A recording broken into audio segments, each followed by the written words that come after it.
Je vais vous parler aujourd'hui du libre arbitre. On en parle beaucoup. On a envie de le défendre en disant oui, mais le libre arbitre est important. Alors je vais vous révéler un petit secret aujourd'hui qui va vous faire pincer un peu, parce qu'en réalité c'est quelque chose que j'ai reçu de mes propres guides et qui m'a vraiment bousculé pendant quelques mois jusqu'à avaler la pastille. Mais en plus je trouvais ça tellement plus logique. En somme, le libre arbitre, c'est ce qui nous permet de dire non. Voilà, mais pas un non dans le sens qu'on... C'est un non tout court, un non de... On n'est pas obligé de vivre, on n'est pas obligé d'accepter notre mission de vie, on n'est pas obligé de dire oui à quelqu'un qui nous aime. Mais pourtant, avec le temps, si on regarde bien, ce libre arbitre, à quoi il sert? En somme, voilà ce que les guides m'ont enseigné et qui m'a vraiment surpris. Mais c'était tellement beau que, à la fin, c'est comme ça que je vais vous le transmettre tel quel.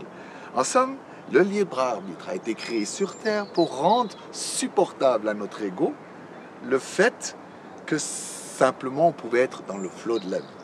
Regardez un enfant ne va pas s'arrêter en disant tiens, est-ce que je vais jouer ou est-ce que je ne vais pas jouer? Il joue.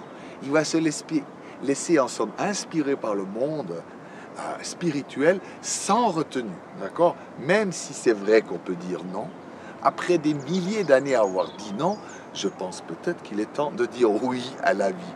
Donc voilà, nous allons laisser un peu au garage les notions du libre arbitre parce qu'en réalité, ça n'a que très peu d'importance. Bien sûr, vous pouvez toujours dire non aux choses.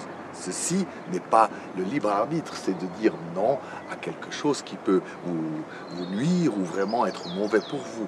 Mais en réalité, dans ce qui concerne la vie, l'inspiration venant de votre âme et du monde spirituel, c'est clair, c'est un grand oui qu'on vous demande à la vie, un oui.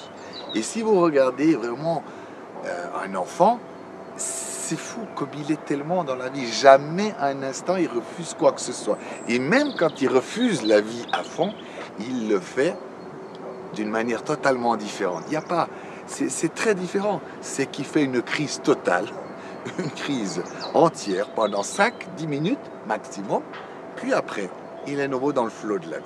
Donc vous voyez, cette notion du libre arbitre qui nous est très chère, en somme, si vous êtes vivant et conscient, ça devient presque illusoire, parce que vous serez tellement heureux de vivre, d'être joyeux, d'être créatif, d'être inspiré à chaque instant, vous n'allez pas vous arrêter pendant chaque instant en disant tiens, est-ce que je suis dans le libre arbitre? Est-ce que maintenant je dois refuser ou pas refuser? Parce que ça, c'est typiquement la notion du l'ego.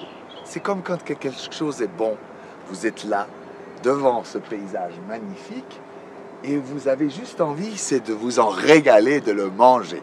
Voilà ce que c'est, en somme, la notion de la vie. Et c'est une grande différence.